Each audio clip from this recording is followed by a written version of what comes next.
And I think it's frankly disgusting, the behaviour, creating maps around the country and lists that people feel that they have to be on, otherwise, they'll be maligned. I think that kind of behaviour is awful. Hang on, are you talking to me?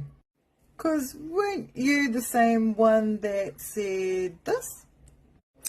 I don't have any idea how many schools there are who are going to continue to honour the treaty, but that's up to them. Well, let me give you an idea about how many schools are going to continue to uphold Te Tiriti Erika. As of right now, 4:13 p.m. today, the 26th of November, there are 1,302 schools who will continue to uphold Te Tiriti, which is a majority of the schools in Aotearoa. And we've got many more to add to the list as soon as our wonderful volunteers get around to adding them. And just for the record, what I think is frankly disgusting is the fact that you proceeded to try and remove the founding constitutional document of Aotearoa from this act without consulting with the schools that you are supposed to be serving, not dictating to.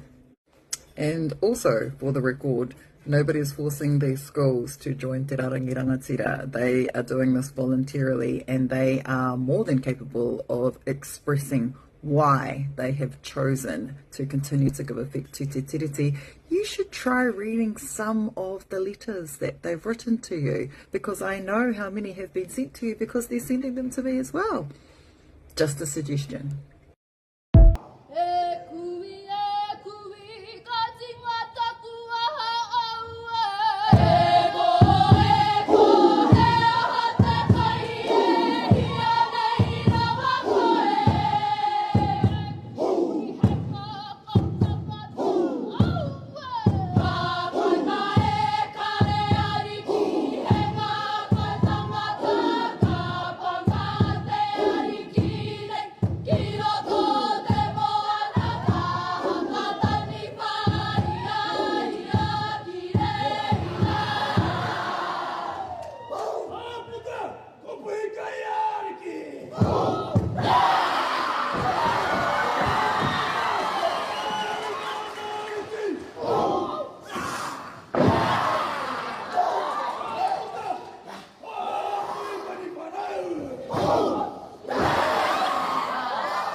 Te tiriti debacle. The minister knew and ignored it. So just when you thought that the decision by the minister to remove the treaty obligation from Section 127 of the Education and Training Act couldn't be more of an absolute disaster, it just got worse. So as reported here by Wātea News, an internal Ministry of Education advice paper dated 19 September strongly cautioned the ministers against deleting the statutory requirement for school boards to give effect to Te Tiriti o Waitangi, a clause that has since been removed. Now, I've received a copy of this document 4 times today, and this is the document here, and as you can see, it was sensitive but has now been proactively released. And we're just going to hit some of the highlights because there are so many. So first up here we have, in making decisions, ministers need to consider the relevance of Te Tiriti as a whole, not just its application within schools or tertiary institutions. The Crown is expected to develop Te Tiriti provisions in consultation and, where possible, in partnership with Māori. And changing Te Tiriti references within the Education and Training Act is a significant and controversial task that we consider will lead to widespread public debate and potentially conflict within the education system that would distract from the government's education reform program. So you knew this was coming because your own ministry warned you that this would happen, and yet you got out there in front of a microphone and put on this display of, oh, this is disgusting behavior, when the truth is you knew this would happen all along because your own ministry told you this would happen. And then probably my favourite section in this report, which is titled, "We think engagement on these matters in an education context is premature." And just to be clear, this is what the ministry recommended. We also do not recommend changes to the following provisions in the Education and Training Act in respect of te tiriti without further engagement and design with Māori. Section 127D, Objectives of Boards in Governing Schools, which is the provision that they decided to repeal and which more than 1,600 schools have now decided that they will continue to give effect to. And then one of the most interesting little tidbits from this report is this one that recommends it's agreed that this paper is not proactively released due to the highly sensitive nature of the subject matter and the need to protect ministers and officials from improper pressure or harassment. Well, isn't that ironic?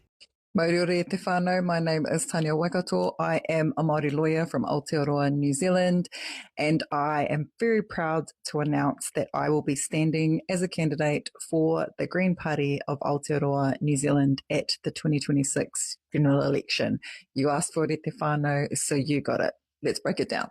So the first thing you need to know is that I don't know which electorate I will be standing in yet because those decisions have not yet been made by the party, but that announcement will be made in February. The second thing you need to know is that you can still vote for me regardless of where you are in the country because I will be on the list for the Green Party, which means if you give us your party vote, you will be directly helping me to become a member of Parliament because that is what dictates how many people on our list get in. Again, the decisions on where I will be ranked in that list haven't been made yet, but those will be made sometime in February as well. The third thing that you need to know is that my campaign will centre on 3 key priorities that are aligned with the core Green Party policy frameworks. Now, the first one of those and the most important one for basically everybody, especially coming up to Christmas, is reducing poverty and tackling the cost of living crisis. The second focus for my campaign will be boosting the economy and creating jobs through turbocharging the Māori economy, because if the Māori economy is growing, so is the New Zealand economy.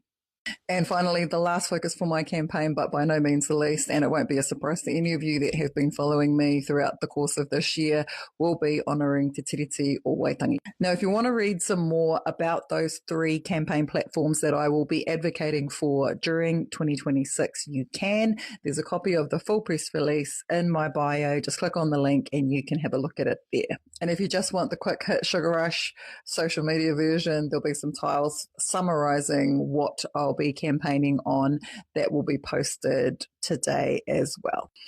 And finally, I just want to send a huge shout out and a mahi to every single person that asked me to stand and said that you would vote for me. This is me calling your bluff, so you better come through with those votes come election time. But in the meantime, I hope that you all have a wonderful, safe and Merry Christmas and that you enjoy your holidays. I'm going to enjoy my holidays because it's been a long year, and next year we will hit the campaign trail hard and I will be getting around to lots of different places, and I hope to see you all there to come on this haerenga with me so that we can be the change that we want to see in 2026. Mauriora te whanau. We will never be lost. We are the seed born of greatness. Mauriora te whanau. So today we have an extremely interesting article about the repeal of the treaty obligation in section 127 of the Education and Training Act and where that came from. So let's break it down.